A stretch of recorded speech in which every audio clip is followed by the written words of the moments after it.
Kumusta kayong lahat? Kumusta kayong lahat mga tol? Kumusta kayong lahat? It's been 3 weeks. No? Para ako natulog ng 3 weeks and ngayon lang ako nagising. And maraming naganap sa nakaraang 3 weeks na yon. And tsaka na muna yung intro monologue, no? Intro music muna tayo. So let's G.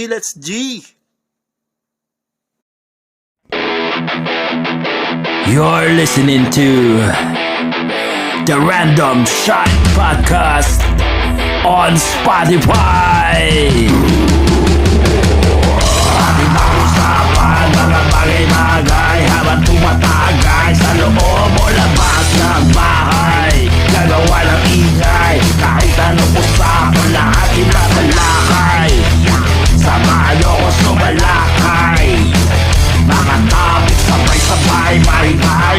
Let's talk about the random package. Let's be your boy with a knife. Jimmy King. Yo, kumusta kayo lahat? Jimmy King. Welcome back to another episode of TRS. Let's G.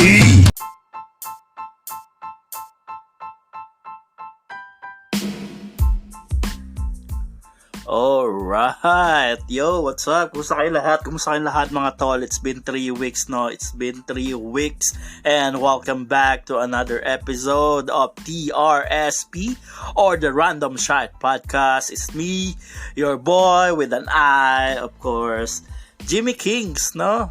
Welcome back mga tol, welcome back. And welcome back din sa akin. Welcome back yung sarili, no? Yon, it's been 3 fucking weeks, no? Wala, mahirap talaga ngayon ng schedule natin, no? Medyo na-busy tayo sa daily grind, no? Sa daily grind natin. Napakarami ng na-pending na ideas and topics. So, by the way, this will not be, hindi to episode 13. Tawagin natin tong episode 12.5 kasi medyo gawan lang natin ng filler episode and gusto ko lang mag-update sa ating podcast. Kumusta na nga pala kayo? And tagay muna. Tagay.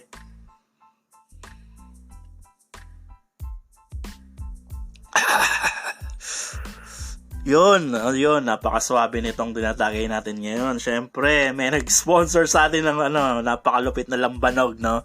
Mula kay Be. Kumusta ka, Be? Maraming salamat sa iyong lambanog. Pag ako hindi nagising, ha?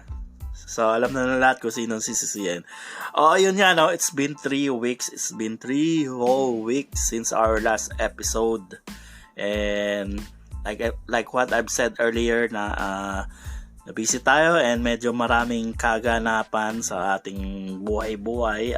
Maraming nangyari in the past 3 weeks, no? May mga life-changing events and may mga traumatic, di naman traumatic, medyo nakaka-hassle na experience lang na nangyari noong nakaraang 3 linggo. And ang isa ron, medyo pagtutuunan natin ng pansin, kundi yung isang July 24 is the date exactly, no? Yung isang pangyayari na nakaka-bad trip lately na maraming naapektuhan dito sa atin. Let's talk about Karina, no? Kulit mo eh. Ang corny mo, Karina. Yun, no? Yun. Kaya medyo natagalan rin akong makagawa ng episode dahil din na apektuhan tayo ng ewan ko kung bagyo ba siya or malakas na habagat lang or basta yun. Nung July 24, that's right, kala ko normal lang yung ulan, so pumasok pa ako noon, no? So, hindi ko alam, that will be one of the worst days of my life. And yun nga, sa kasamang palad, isa tayo sa mga naapektuhan ng Karina, and for the first time in my life, pinasok yung ng tubig yung tinitirahan ko. And hindi naman kataasan yung tubig, hindi siya kataasan, no? Parang parang ankle deep lang, no? Parang sakong levels, pero bad trip kasi may mga nasira akong kagamitan dito sa aking tinitirahan, bars, and tagay nga muna, lambanog ni Be.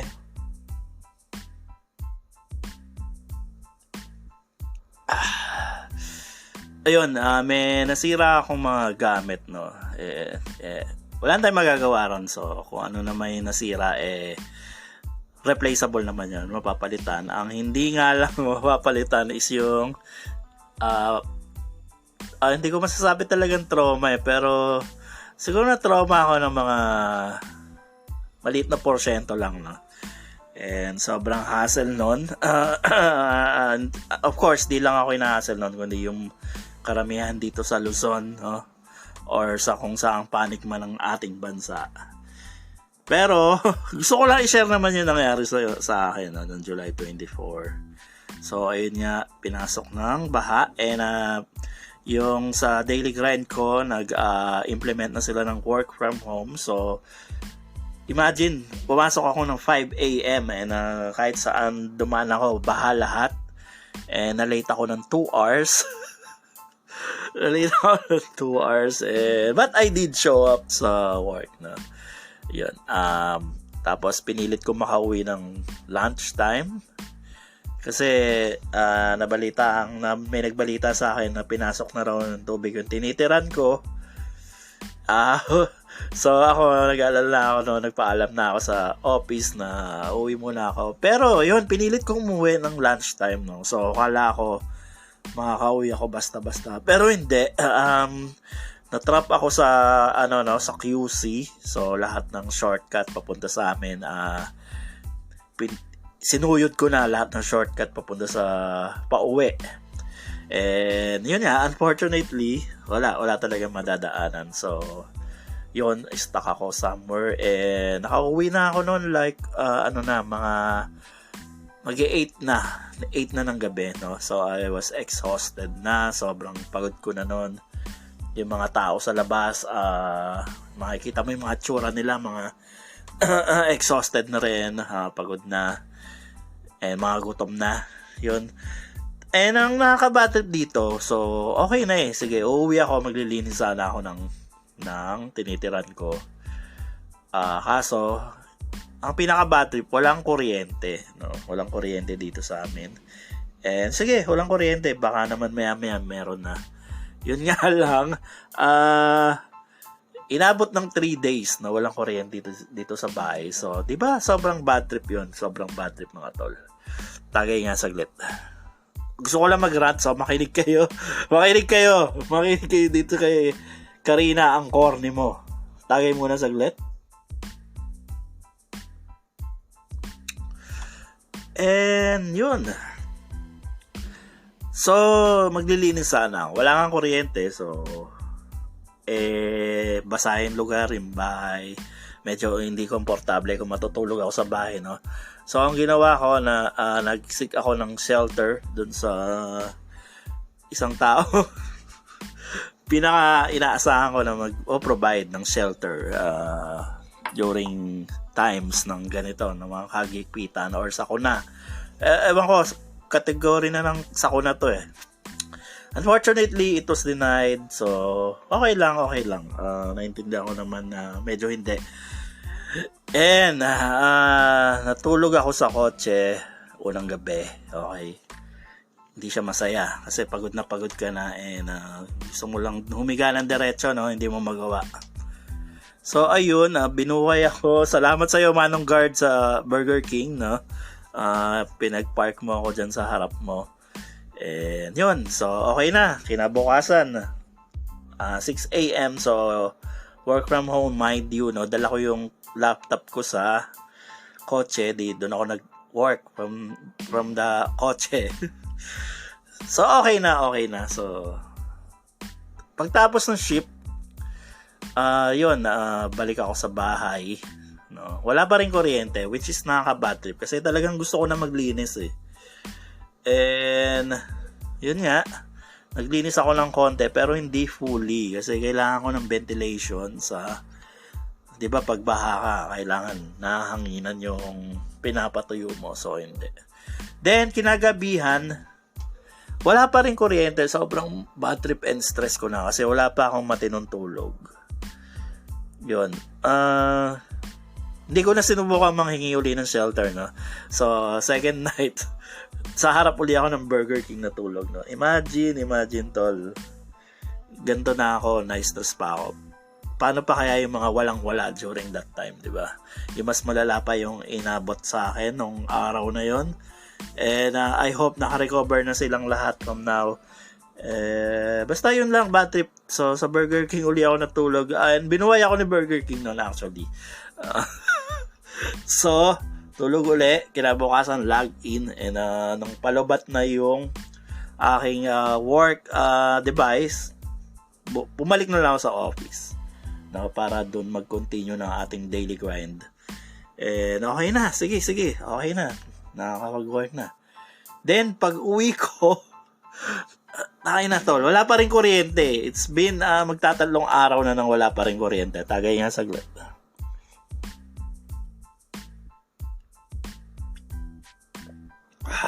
Uy, medyo suabe tong lambanog ni Be. Thank you, Be. And yun lang, 3 araw na. So kala ko matutulog na naman ako sa kotse. And fortunately, nagkaroon na nung pangatlong gabi ng kuryente, and hindi ko muna nilinis ang gusto yung bahay, so medyo maputik pa, pero pinrioritize ko yung tulog ko, mga tol.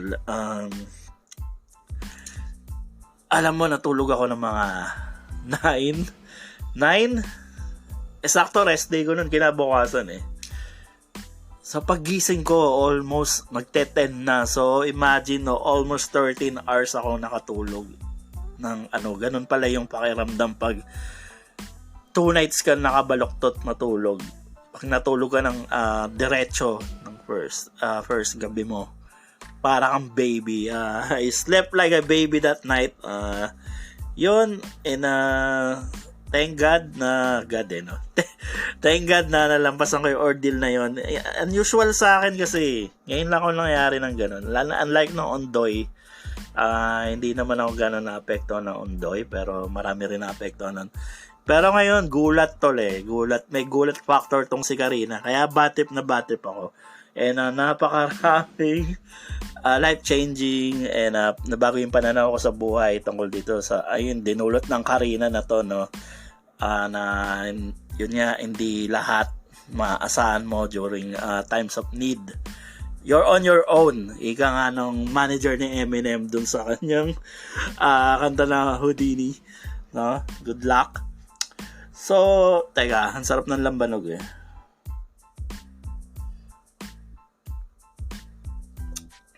Diba? Wala lang kwenta, pero bad trip tol. Maraming salamat sa pakikinig sa aking rant. Gusto ko tong kasi ikwento So i-set aside muna natin yung mga future ideas for future episodes, no. Episode 12.5 muna tayo. Magra-rant muna ako tungkol dito kay Karina. Tangina, corny mo, Karina. Napaka-corny mo. So, okay. Wala lang. And until now, status nung tinitirahan ko is hindi pa siya 100% balik sa dati, no. May mga bagay pa akong kailangang i-rearrange. And aside from that, all goods na. And I hope yung karamihan sa ating mga kababayan na naapektuhan is nasa recovery stage na rin sila. So, ayos yan. And okay, next is yung 12.5 tayo ngayon, kasi hindi naman sa malas yung 13, no. Pero ang next episode natin is, sasabihin ko na, episode 13 is yung i-debunk natin yung mga pamahiin, no? Bullshit ba or legit, no? Yan ang ating episode 13. And segue nga uli, parang nalilito na ako sa order ng podcast, no? Nasa huli na yung segue. Ang ating podcast status ngayon is steady backlog of followers, syempre. Walang ganong nagaganap na walang movement sa ating podcast status for 3 weeks. Pero rest assured, marami tayong magiging topic pa, and after episode 15 magpapahinga tayong konti para balik natin season 2 na, and I hope marami ng changes that time para sa inyong kaiga-igaya, mga kapatid. Tagay. And oo nga pala, I just want to thank yung mga abangers, no. Abangers, talagang nakikita ko sa kanila na naiinip sila, no? Naiinip sila kung kailan daw ako maglalabas ng episodes. PM, small talks, nakakatuwa, no? Hindi ko ina-expect talaga na ganito yung turnout, no? Nung nasimulan na pagpo-podcast. May mga nagtatanong kailan na next episode. Meron ako nagugulat ako na, oh, you're Jimmy King, Sir Boy with an I. So, hindi ko ina-expect na nakikinig siya, no? Sabi ko, ba't mo alam yan? Nakikinig ako sa podcast. Talaga? Ayun, lala lang, nakakatuwa lang mga tol. And maraming salamat. Maraming salamat ulit sa inyong supporter. And that's about it, I think, no? Gusto ko lang dumaktak about sa harrowing experience ko kay Karina, no? Na medyo nakaka-bad trip. And also nga pala, no, marami ring changes doon. Sa daily grind, may mga changes din na all goods naman, kaya tayo nagiging busy, no? Very nice. Very nice, no? Maganda yung progreso natin sa daily grind, and thank the universe for that, no? And isa pa, ano ba sasabihin ko, no? Yun, nga pala, yun, Deadpool and Wolverine, no? Isa sa mga highlights ng 3 weeks absence ko, no? Medyo ngayon lang uli umano, no? Nagkaroon ng katinuan yung Marvel Cinematic Universe. And ito yung talagang original Marvel, no? Hindi yung storytelling, hindi yung messaging ang prioritize dito, kundi yung storytelling, which is we all need this Marvel fix, no? And hindi totoo yung superhero fatigue, kasi superhero movie fatigue hindi yan totoo. Superhero movies are supposed to be fun, no? Escape from reality, ika nga. Yun nga lang lately, medyo nagkakaroon kasi ng kung ano-anong ano ba to? Yung nagki-cater kasi sa modern audiences yung mga movie outfits ngayon, no? Kaya medyo ang papangit na mga gawa nilang pelikula. And buti na lang lumabas ng Deadpool and Wolverine, breath of fresh air para sa mga nerds na katulad ko, no? Teka, tagay. Sarap talaga ng lambanog ni Be.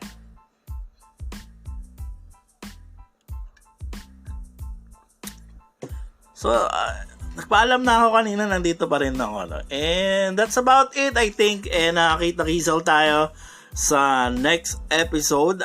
Hindi ko malaman, wala akong ETA or hindi ko alam kung kailan ma-release kasi medyo busy ako ngayon. So, kapit lang mga tol, kapit lang. And marami tayo, secret shoutouts coming soon. Dumadami na sila, naiipon na. Try natin i-cater yan sa mga susunod na episodes. And ingat. And I hope di na maulit tong Karina na to, no? Or maulit man, at least ready na ulit tayong lahat. And ano pa ba? Basta kita-kits na lang sa next episode, mga tol. And once again, it's me, your boy with an I, Jimmy Kings, no? Saying, adios muchachos.